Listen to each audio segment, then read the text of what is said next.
The Falcon Method, a proven system for building passive income and wealth through stock investing, जिसे लिखा है David सोलियोमी ने। Falcon method basically हमें ये सिखाता है कि कैसे स्टॉक मार्केट में हम बस कुछ सेट ऑफ मेजरमेंट से ये इवैल्यूएट कर सकते हैं कि कौन सी कंपनी में हमें पैसे इन्वेस्ट करना चाहिए, जिससे कि हम लॉन्ग टर्म में पैसे कमा सके। हमारा ये गोल होना चाहिए कि कैसे बिना किसी स्ट्रेस के हम अपने पैसे को ग्रो कर सकते हैं। और फैल्कन मेथड एक प्रूवन सोल्यूशन है हमारी सारी क्वेश्चंस के स्टॉक मार्केट के ऊपर। जैसे सबसे बेस्ट इन्वेस्टमेंट ऑप्शन क्या क्या है, क्या स्टॉक मार्केट सेफ है, स्टॉक मार्केट में कंपनीज कैसे काम करती है, कैसे पता करें कि कौन सी कंपनीज बेस्ट है जिस पर हम पैसे इन्वेस्ट कर सकते हैं, कंपनीज हमारे पैसों को लेकर हमें कैसे डिविडेंड देती है। और साथ ही साथ इस बुक में फैल्कन मेथड के थ्रू हमें 5 स्टेप की स्ट्रेटेजी सिखाया जाता है कि कैसे हम पैसे इन्वेस्ट करें स्टॉक मार्केट में और कैसे हम एक वेल्थ क्रिएट कर सकते हैं बिना कोई स्ट्रेस लिए। और इस मेथड को सीखने के बाद एक बिगिनर भी बिना किसी फाइनेंशियल कंसल्टेंट के पास जाए वो खुद ही डिसाइड कर सकता है कि कैसे उसे अपने पैसे को इन्वेस्ट करना है। ये बुक मुझे सबसे बेस्ट बुक लगी है और सबसे प्रैक्टिकल भी अगर आप स्टॉक मार्केट में अपने पैसे इन्वेस्ट करना चाहते हो तो।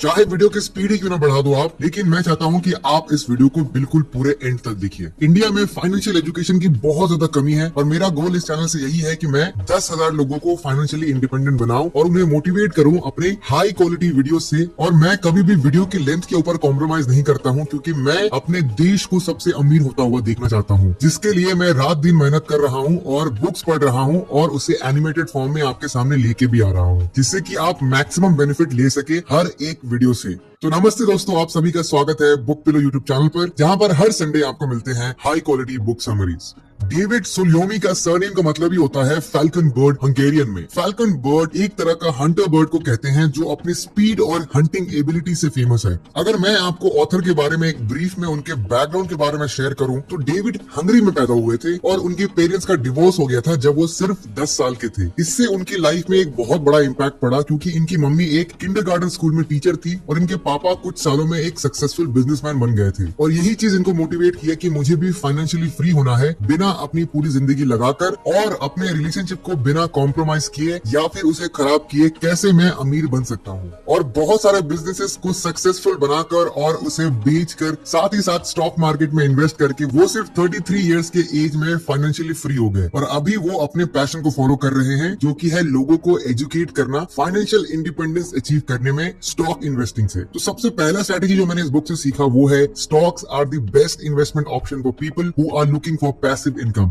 जब बात आती है इन्वेस्टमेंट की तो म्यूचुअल फंड्स, बॉन्ड्स या फिर स्टॉक जैसे बहुत सारे ऑप्शंस अवेलेबल हैं और लाखों प्रोफेशनल्स अपना जिंदगी इसी फील्ड में लगा देते हैं। तो एक एवरेज इंडियन कैसे इन लोगों से कम्पीट कर सके बिना ज्यादा कंफ्यूज हुए, और कैसे पता करे कि पैसे लगाने कहाँ पर है। वॉरेन बफेट को आज कौन नहीं जानता, वो one of the most successful investor है और साथ ही साथ उनकी थिंकिंग पैटर्न से हम बहुत कुछ सीख सकते हैं। 2011 में वॉरेन बफेट ने अपने शेयर होल्डर को एक लेटर लिखा जिसमें उन्होंने 3 तरीके के इन्वेस्टमेंट क्लास के बारे में शेयर किया। पहला है करेंसी बेस्ड इन्वेस्टमेंट। ये इन्वेस्टमेंट डायरेक्टली लिंक्ड है देश की करेंसी के ऊपर। बॉन्ड्स इसका बेस्ट एग्जांपल है। बॉन्ड्स बेसिकली एक तरीके का लोन होता है, मोस्टली गवर्नमेंट रिलीज करती है और जो इन बॉन्ड्स को खरीदता है वो एक तरीके का एग्रीमेंट कर लेता है कि फ्यूचर में उसको सेम अमाउंट मिलेगा और साथ ही साथ इंटरेस्ट भी मिलेगा जब वो उन बॉन्ड्स को सेम अथॉरिटी को बेचेगा। क्योंकि बॉन्ड्स हमेशा पैसों से डायरेक्टली लिंक्ड है, तो अगर देश का इकोनॉमी थोड़ा डाउन है और अगर इन्फ्लेशन भी बढ़ गया है तो यहाँ डायरेक्टली इन्वेस्टर को नुकसान फेस करना पड़ सकता है। फॉर एग्जाम्पल, अगर आपने एक बॉन्ड खरीदा है 100 रुपए में और देश का इन्फ्लेशन अगर 10% बढ़ गया है तो आपको डायरेक्टली 10 रुपए का नुकसान हो जाएगा, क्योंकि उस 100 रुपए की वैल्यू अब बन चुकी है 110 रुपए। यानी जिस चीज को आप 100 रुपए में खरीद सकते थे अब वो आपको 110 रुपए के कॉस्ट में आपको मिल रहा है। लेकिन आपने एग्रीमेंट तो सेम पैसों की थी प्लस इंटरेस्ट पे भी किया था, तो आपको 100 रुपए ही मिलेंगे और साथ ही साथ 100 रुपए पे ही आपको इंटरेस्ट भी मिलेगा, ना कि 110 रुपए पे। और यहाँ पे इन्वेस्टर को काफी नुकसान फेस करना पड़ सकता है। दूसरा है अनप्रोडक्टिव एसेट्स। वॉरेन बफेट ये कहते हैं कि वो इन्वेस्टमेंट जिसमें आप कमोडिटीज खरीदते हो उसे कहते हैं अनप्रोडक्टिव एसेट। कमोडिटीज जैसे चावल, तेल या मसाले जब आप बल्क में खरीदते हो तो ये बिल्कुल ही बढ़िया इन्वेस्टमेंट स्ट्रेटेजी नहीं है, क्योंकि इन सब चीजों को स्टोर करने के लिए आपके पास स्पेस होनी चाहिए और साथ ही साथ वॉरेन बफेट इसे अनअट्रैक्टिव प्रोडक्टिव इन्वेस्टमेंट भी कहते हैं, क्योंकि अगर आप इन पे इन्वेस्ट करते हो तो आपको सेकेंडरी इनकम यहाँ से आना शुरू नहीं होता है। आपने बस अपने पैसे इसीलिए इन्वेस्ट कर दिया है क्योंकि आपको ये लगता है कि फ्यूचर में शायद आप उसे महंगे दाम पर बेच सको, जिसे वॉरेन बफेट रेकमेंड नहीं करते और ना ही वो इस चीज को फॉलो भी करते हैं पर्सनली। तीसरा कैटेगरी है प्रोडक्टिव एसेट्स, और ये सबसे बेस्ट तरीका है अपने पैसों को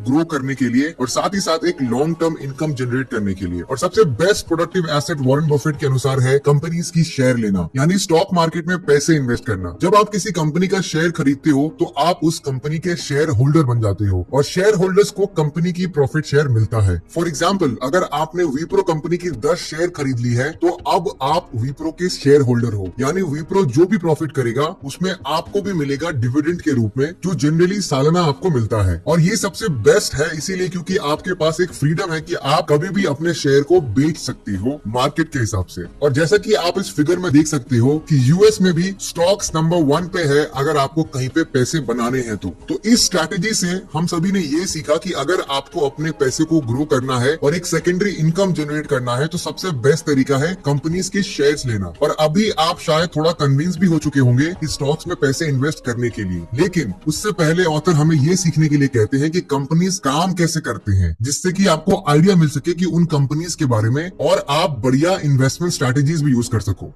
दूसरा स्ट्रैटेजी जो मैंने इस बुक से सीखा है वो है how companies work and generate cash. तो हमने अब ये सीख लिया है कि कितने तरीके के इन्वेस्टमेंट क्लासेस हैं। अब चलिए ये सीखते हैं कि कंपनीज काम कैसे करती है और प्रॉफिट कैसे कमाती है। ऑथर हमें यहाँ डेविड वैन क्नैप की बुक सेंसिबल स्टॉक इन्वेस्टिंग से एक पिक्चर शेयर करते हैं जिसमें कंपनीज को एक ब्लैक बॉक्स कहा गया है, जिसमें 2 तरीके के पाइप्स लगे हुए हैं। लेफ्ट में है इनपुट पाइप जिसमें रेवेन्यू, बोरोड मनी और इक्विटी सेल्स के पाइप लगे हुए हैं, यानी कंपनीज को पैसे मिल रहे हैं अपने प्रोडक्ट या सर्विस बेचकर, उसे रेवेन्यू कहते हैं। बोरोड मनी यानी कंपनी बैंक से या किसी अदर फाइनेंशियल कंपनी से पैसे उधार लेती है इंटरेस्ट पे अपने बिजनेस को रन करने के लिए। तीसरा पाइप है इक्विटी सेल, जिसमें कंपनी अपने शेयर्स इशू करती है जो इन्वेस्टर्स खरीदते हैं, यानी इनपुट पाइप से सिर्फ और सिर्फ पैसे आते हैं ब्लैक बॉक्स में, यानी कंपनी में आ रहे हैं पैसे। राइट में जो पाइप्स लगे हुए हैं ब्लैक बॉक्स के, उसे आउटपुट पाइप्स कहते हैं क्योंकि इस पाइप से कंपनी के पैसे निकल जा रहे हैं। जैसे पहला पाइप है ऑन गोइंग एक्सपेंसेस, यानी ये वो खर्चे हैं जो कंपनी को उठाना पड़ता है अपने बिजनेस को रन करने के लिए, जैसे employee salaries, production cost, service cost, ये सब इसमें आते हैं। दूसरे पाइप में आता है कैपिटल एक्सपेंडिचर, ये वो खर्चे हैं जो कंपनी के लिए यूजफुल है लेकिन लॉन्ग टर्म में, जैसे कंप्यूटर्स खरीदना, फर्नीचर्स खरीदना, मशीन्स एंड इक्विपमेंट्स लेना, इसे कैपिटल एक्सपेंडिचर कहते हैं। तीसरा पाइप है एक्विजिशन का, जब एक कंपनी दूसरी कंपनी को खरीद लेती है तो उसे एक्विजिशन कहते हैं और ये एक बहुत बड़ा एक्सपेंस होता है किसी भी कंपनी के लिए। चौथा है पेमेंट्स ऑन डेट, यानी जो पैसे बोरोड मनी पाइप से आते हैं, चाहे वो बैंक हो या कोई दूसरी कंपनी हो, उन पैसों को वापस करना पड़ता है किसी भी कंपनी को, वो भी इंटरेस्ट के साथ। तो इस पाइप से भी कंपनी की बहुत सारे पैसे चले जाते हैं। पांचवा पाइप है टैक्सेस, यानी हर कंपनी को गवर्नमेंट को टैक्स देना ही पड़ता है, जिससे भी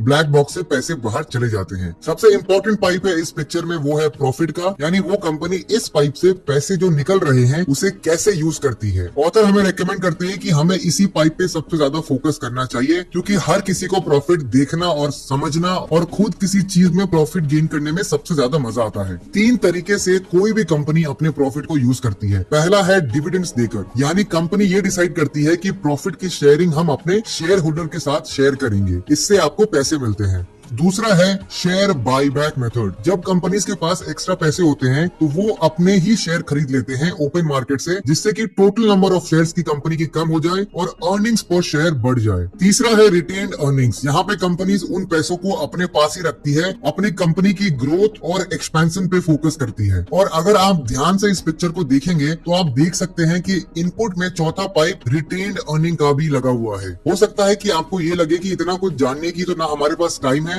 और ना हमें करना है, लेकिन ऑथर ये कहते हैं कि आपको सब कुछ जानने की जरूरत भी नहीं है, क्योंकि फैल्कन मेथड से आप अपना टाइम बचा सकते हो और सेफर ऑप्शन को चूज कर सकते हो। तो अगर इस स्ट्रैटेजी को समराइज करें तो यहाँ ऑथर हमें यह सिखाने की कोशिश करते हैं कि हम किसी भी कंपनी को एज अ ब्लैक बॉक्स सोचना चाहिए, यानी उनके इंटरनल्स में क्या चल रहा है वो कोई भी कंपनी नहीं चाहती कि आप जानो, लेकिन एज अ इंटेलिजेंट इन्वेस्टर हमें बस उस ब्लैक बॉक्स के पाइप पे फोकस करनी है जो हमारे कंट्रोल में भी है। किसी भी कंपनी का गोल होता है वैल्यू क्रिएशन, यानी ज्यादा पैसे कमाना जितने वो खर्च कर रही है। अगर हम सिर्फ कुछ चीजों पर फोकस करें तो हमें किसी भी कंपनी का आइडिया मिल जाएगा और हम उस कंपनी में इन्वेस्ट करेंगे या नहीं करेंगे इसका भी एक पूरा डिटेल एनालिसिस आप खुद कर सकते हो।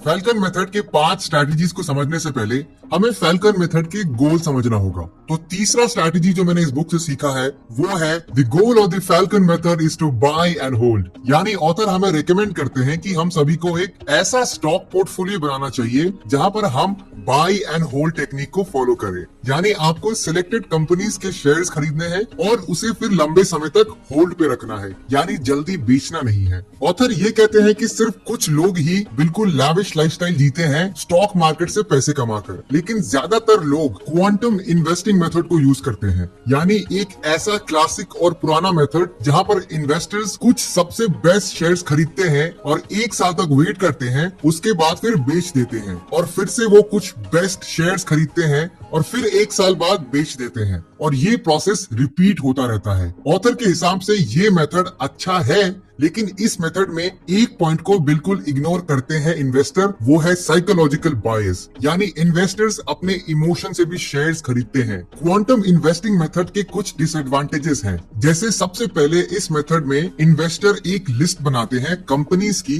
जो 1 साल में अच्छा परफॉर्म कर सकती है और मैक्सिमम कंपनीज ऐसी कंपनीज होती हैं जिसके बारे में उन्होंने कभी सुना भी नहीं होता है। तो ऑथर यहाँ पे एक सवाल पूछते हैं कि क्या आपको एक ऐसी कंपनी में पैसे लगाने चाहिए जिसका कभी आपने नाम भी नहीं सुना है।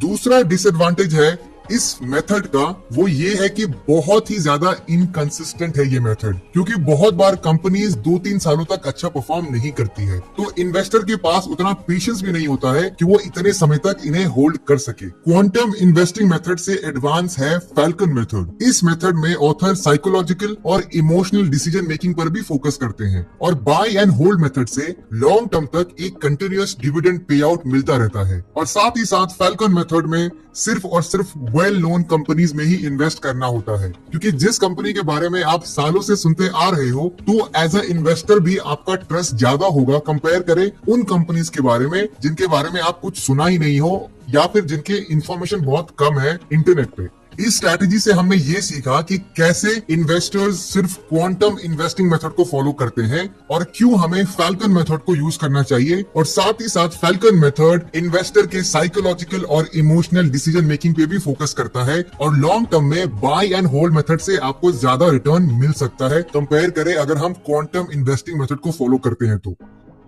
अब बात करते हैं फैल्कन मेथड के बारे में। फैल्कन मेथड में 5 स्ट्रैटेजीज हमें फॉलो करना है। पहला स्ट्रैटेजी है फैल्कन मेथड का, select group of top quality companies. तो अगर आप अभी कन्विंस्ड हो गए हो कि आपको स्टॉक मार्केट में शायद पैसे लगाने चाहिए, लेकिन उससे पहले आपको टॉप कंपनीज को सिलेक्ट करना होगा जो एटलीस्ट 20 साल से रेगुलर डिविडेंड पे कर रही है। ऑथर ये कहते हैं कि हमें डिविडेंड पे फोकस करना चाहिए क्योंकि यही एक रिलायबल और ट्रस्टवर्दी स्टेटमेंट है कॉर्पोरेट रिपोर्ट्स में जो हमारे काम की है, वरना बाकी चीजों पर कभी कभी कंपनीज मैनिपुलेटिव डेटा शेयर कर सकती है, जैसे कि रेवेन्यू या फिर कैश फ्लो। एक एग्जांपल ऑथर शेयर करते हैं, एक कंपनी थी एनरॉन नाम की जो कि एक इलेक्ट्रिक और नेचुरल गैस सप्लायर थे। 2000 साल में इस कंपनी ने ये क्लेम किया कि उनकी रेवेन्यू जो है वो 101 यूएस बिलियन डॉलर्स है और ठीक उसके 1 साल बाद यानी 2001 में उनका फॉल्स डेटा शेयर करना पकड़ा गया और उन्होंने बैंकरप्सी के लिए फाइल किया। बैंकरप्सी मतलब होता है कि आपने पूरे हाथ ऊपर कर दिए कि मेरे पास कुछ पैसे है ही नहीं, या फिर जिसे हम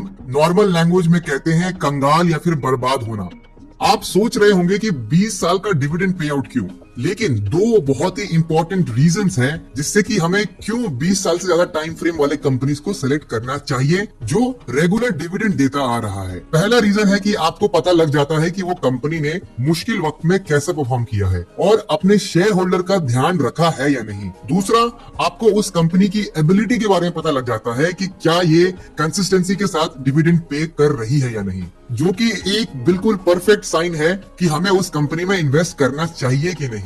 एग्जाम्पल से समझाओ अगर इस अमेजिंग स्ट्रैटेजी के बारे में, तो डिविडेंड पेइंग स्टॉक्स क्या होते हैं? ये वो कंपनीज होते हैं जो अपने प्रॉफिट का कुछ पार्ट अपने शेयर होल्डर के साथ शेयर करते हैं। जनरली ये एक वेल रेपुटेड कंपनीज होते हैं जिनका मार्केट वैल्यू और मार्केट रेपुटेशन काफी अच्छा होता है। हमेशा हमें ये फोकस करना है उस कंपनी को चूज करें जिनका dividend pay out ratio at least 40% से ज्यादा हो। अब आप पूछेंगे कि डिविडेंड पे आउट रेशियो का मतलब क्या होता है। तो डिविडेंड पे आउट रेशियो का मतलब होता है कि अगर एक कंपनी 100 रुपए प्रॉफिट कमाती है तो उन 100 रुपए में कितना वो अपने शेयर होल्डर के साथ शेयर करती है। 40% यानी 40 रुपीज वो अपने शेयर होल्डर को दे देती है अगर किसी कंपनी का 100 रुपए प्रॉफिट होता है तो। जैसे कि इंडिया में अगर हम बात करें बजाज ऑटो के बारे में, तो ये एक टू व्हीलर मैन्युफैक्चरिंग कंपनी है और इन्होंने लास्ट ईयर यानी 2020 में बजाज ऑटो ने 67% का डिविडेंड पे आउट रेशियो उन्होंने अपने शेयर होल्डर के साथ शेयर किया है, यानी अपनी प्रॉफिट शेयर किया है। और अगर हम इनकी लाइफ टाइम के बारे में बात करें तो बजाज ऑटो ने 40% से ज्यादा का dividend pay out ratio share किया है अपने शेयर होल्डर के साथ। और एक कंपनी के एग्जांपल दूं तो आईटीसी लिमिटेड पिछले 10 सालों से ऑन एन एवरेज 50% से ज्यादा का dividend pay out ratio share कर रहा है अपने शेयर होल्डर के साथ। तो इस स्ट्रैटेजी से हमने ये सीखा कि सबसे पहले कुछ टॉप कंपनीज को सिलेक्ट करना चाहिए जो 40% से ज्यादा डिविडेंड दे रही है कंसिस्टेंसी के साथ एटलीस्ट 20 सालों से, जिससे कि आपके पैसे बिल्कुल सेफ रहे और आप स्ट्रेस फ्री पैसे बनाओ। स्ट्रैटेजी नंबर 2 है फैल्कन मेथड का, identify stocks which you can buy at cheaper price. Author David यहाँ पे ये रेकमेंड करते हैं कि हम सभी को अपने चुने हुए स्टॉक्स को ट्रैक करते रहना चाहिए, जिससे कि हम उसे डिस्काउंटेड प्राइस पे खरीद सके जब उनका वैल्यू थोड़ा फ्लक्चुएट हो। तो देखिए, बिजनेस वैल्यू क्रिएट करता है पर हम ह्यूमंस उस पर प्राइस टैग लगाते हैं, इसीलिए किसी भी कंपनी की शेयर प्राइस का हिस्ट्री के बारे में पता होना बहुत ज्यादा जरूरी है एक इन्वेस्टर के लिए। और साथ ही साथ आपको थोड़ा हिम्मत दिखानी पड़ेगी कि जब मार्केट थोड़ा डाउन जाएगा तो आप अपने चुने हुए कंपनीज की शेयर खरीद सको। ये कहना तो बहुत सिंपल है पर सबसे ज्यादा मुश्किल भी है। एक एडवाइस जो ऑथर रेकमेंड करते हैं कि हर एक कंपनी के शेयर की एक मार्केट प्राइस होती है और ये डेली ऊपर या नीचे होती रहती है, और जरूरी नहीं है कि कंपनी की एक्चुअल वैल्यूएशन और फ्यूचर पोटेंशियल हमेशा शेयर प्राइस को इंक्रीज करती है, बल्कि एज अ इन्वेस्टर आपको ये जानना होगा कि एक कंपनी की ट्रू वैल्यू क्या है, उनकी मैनेजमेंट कैसी है और क्या मार्केट प्राइस इनके फ्यूचर प्लान से चेंज हो सकता है या नहीं। अगर आपको लगता है कि किसी कंपनी की शेयर प्राइस कम है, अगर हम उसकी पास्ट हिस्ट्री को एनालाइज करें तो आपको डेफिनेटली उस कंपनी में इन्वेस्ट करना चाहिए। स्ट्रैटेजी नंबर 3 और 4 है फैल्कन मेथड का, filtering the shortlisted stocks and rank the survivors. अब हमारे पास कुछ कंपनीज हैं जो 20 साल से बढ़िया डिविडेंड पे आउट दे रही है, यानी हमारे पास शॉर्टलिस्टेड कंपनीज हैं। और अब हमें एक एडवांस फाइनेंशियल इंडिकेटर चाहिए जो शॉर्टलिस्टेड कंपनीज में से बेस्ट कंपनीज आइडेंटिफाई करने में हमारी हेल्प कर सके। फैल्कन मेथड में 3 फाइनेंशियल इंडिकेटर के बारे में हमें फोकस करना पड़ेगा। पहला है डिविडेंड यील्ड, दूसरा है फ्री कैश यील्ड, तीसरा है share holder yield. Dividend yield का मतलब होता है कि कोई भी स्टॉक फ्यूचर में कितना डिविडेंड देगी कंपेयर करे अगर उसके आज की प्राइस से। एग्जांपल, अगर एप्पल हमें 100 रुपए साल के दे सकती है उसके एक शेयर से जिसकी कीमत है आज 1000 रुपए, तो इसका डिविडेंड यील्ड होगा 100 डिवाइडेड बाय 1000, यानी expected dividend divided by current price of the stock, यानी 0.1 या 10%। फ्री कैश फ्लो यील्ड एक ऐसा सिलेक्शन क्राइटेरिया है जो मैक्सिमम इन्वेस्टर्स ध्यान नहीं देते हैं। सिंपल शब्दों में अगर मैं आपको समझाऊं तो फ्री कैश वो पैसे होते हैं जो कंपनी के पास बचते हैं जब कंपनी ने सारे जरूरी ऑपरेशन कॉस्ट में पैसे लगा दिए हैं, और जो पैसे अभी कंपनी के पास एक्स्ट्रा है और उसे फ्री कैश कहते हैं। Free cash flow yield calculate करने के लिए हमें कंपनी की फ्री कैश फ्लो को टोटल नंबर ऑफ शेयर से डिवाइड करना पड़ेगा और इससे हमें फ्री कैश फ्लो पर शेयर मिल जाएगा। और अब उस फ्री कैश फ्लो पर शेयर को हमें उसके करंट मार्केट प्राइस से डिवाइड करना पड़ेगा। अगर आपको ये थोड़ा कॉम्प्लिकेटेड लग रहा है तो मैं आपको एग्जांपल से और इजी कर देता हूँ। कंपनी जैसे फॉर एग्जांपल सैमसंग के पास 2000 रुपए का फ्री कैश फ्लो है और मार्केट में सैमसंग के कुल 1000 शेयर्स अवेलेबल हैं, तो फ्री कैश फ्लो पर शेयर होगा 2000 डिवाइडेड बाय 1000, यानी 2 रुपए। और अगर सैमसंग के एक शेयर का कॉस्ट है 20 रुपए, तो फ्री कैश फ्लो यील्ड निकलेगा 2 डिवाइडेड बाय 20 रुपीज, यानी 10% या फिर 0.1। और फाइनली एक कंपनी की शेयर होल्डर यील्ड ये शो करता है कि कितने पैसे वो अपने इन्वेस्टर में शेयर करता है, चाहे वो डिविडेंड से हो या फिर शेयर बायबैक से। चलिए मान लेते हैं कोका कोला कंपनी ने 1000 रुपए खर्च किए हैं डिविडेंड पे और 150 रुपए खर्च किए हैं शेयर रीपर्चेस करने के लिए, और कोका कोला ने फिर अपने न्यू शेयर्स इशू किए मार्केट में जिसकी कीमत है 50 रुपए। तो हम अगर 250 रुपए खर्चेस को 50 रुपए इनकम से सब्सट्रैक्ट करें तो हमारे पास 200 रुपए बच जाते हैं। अब हमें उन 200 रुपए को कोका कोला के मार्केट कैपिटलाइजेशन से डिवाइड करना पड़ेगा। मार्केट कैपिटलाइजेशन का मतलब होता है कि कितने शेयर्स मार्केट में अवेलेबल हैं, उसकी वैल्यू कितनी है। तो मान लेते हैं कि कोका कोला की मार्केट कैपिटलाइजेशन है 5,000 रुपए, और उन 200 रुपए को अगर हम मार्केट कैपिटलाइजेशन से डिवाइड करें, यानी 5,000 डिवाइडेड बाई 200 रुपीज, तो हमारे पास शेयर होल्डर यील्ड निकलेगा 0.04 या 4%। इन 3 इंडिकेटर से हम अपने शॉर्टलिस्टेड कंपनी से बेस्ट शेयर्स पिक कर सकते हैं। वैसे जब आप ये फिल्टर करें तो कोशिश करिए कि मिनिमम वैल्यू का इस्तेमाल करिए, और आप देखेंगे कि आप बहुत कम कंपनीज इन फिल्टर से बाहर निकलेगी, यानी आपका इन्वेस्टमेंट और भी ज्यादा सेफ रहेगा क्योंकि आप इतना कुछ कर रहे हो। फैल्कन मेथड में अब हमें रैंकिंग करनी पड़ेगी कंपनीज की, और इसे करना काफी ज्यादा इजी है। मान लेते हैं कि उन 3 फाइनेंशियल इंडिकेटर्स जैसे कि dividend yield, free cash flow yield और शेयर होल्डर यील्ड से 2 कंपनीज ने अच्छा परफॉर्म किया है, यानी stock A and stock B. लेकिन अब सवाल ये आता है कि इनमें से आप रैंक इसको कैसे करोगे, यानी स्टॉक ए को फर्स्ट रैंक मिलना चाहिए या फिर स्टॉक बी को फर्स्ट रैंक मिलना चाहिए आपके प्रेफरेंस लिस्ट में। इसके लिए हमें सबसे पहले परसेंटेज में उन 3 फाइनेंशियल इंडिकेटर का रिजल्ट लिखना पड़ेगा और उनको फिर ऐड करके 0.333 से मल्टीप्लाई करना पड़ेगा, जिससे कि स्टॉक ए और स्टॉक बी का पॉइंट्स आपको मिल जाएंगे कि कैसे रैंक किसको पहले करना है। मान लेते हैं कि स्टॉक ए का डिविडेंड यील्ड है 5%, फ्री कैश फ्लो यील्ड है 7% और शेयर होल्डर यील्ड है 10%। तो अब आपको इन तीनों परसेंटेज को ऐड करना है और फिर 0.333 से मल्टीप्लाई करना है। तो स्टॉक ए का वैल्यू निकलेगा 7.3%, स्टॉक बी का डिविडेंड यील्ड है 10%, फ्री कैश फ्लो यील्ड है 5% और शेयर होल्डर यील्ड है 12%। तो स्टॉक बी का वैल्यू निकलेगा 0.333 से मल्टीप्लाई करने के बाद वो है 8.9। तो इस मेथड से हमें स्टॉक बी को फर्स्ट रैंक देनी चाहिए क्योंकि इसका वैल्यू ज्यादा है स्टॉक ए से। तो अगर इस स्ट्रैटेजी को अगर हम समराइज करें तो सबसे पहले हमें शॉर्टलिस्टेड स्टॉक्स को फिल्टर आउट करना पड़ेगा 3 फाइनेंशियल इंडिकेटर से, जो कि है dividend yield, free cash flow yield and share holder yield, और उसको कैलकुलेट करने के बाद 0.333 के साथ मल्टीप्लाई करना है, जिससे कि हमको इंडिविजुअल पॉइंट्स मिल जाए और हम उन्हें रैंक कर सके अपने प्रेफरेंस लिस्ट में, जिससे कि जब भी उनका प्राइस थोड़ा फ्लक्चुएट हो तो हम तुरंत उन पे इन्वेस्ट कर सके।